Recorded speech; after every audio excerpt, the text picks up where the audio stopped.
काटा गया है, पोटैटो बॉईल करके लाया गया है और इन सबको 20 रुपये पर प्लेट हम सेल करने वाले थे और हमारा जो प्रॉफिट है वो 300% हो रहा है।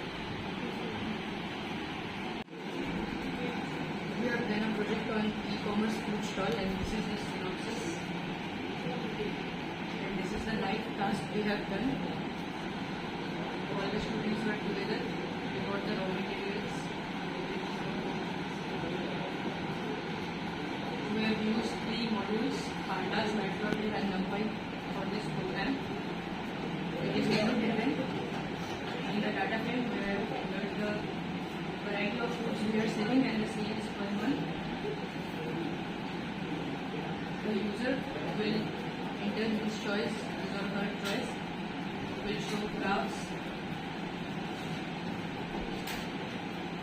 We will code and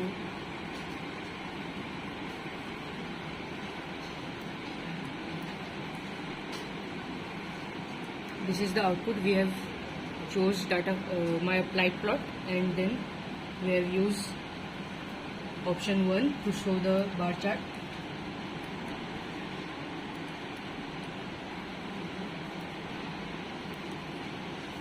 This is the output, all the foods and the sales per month.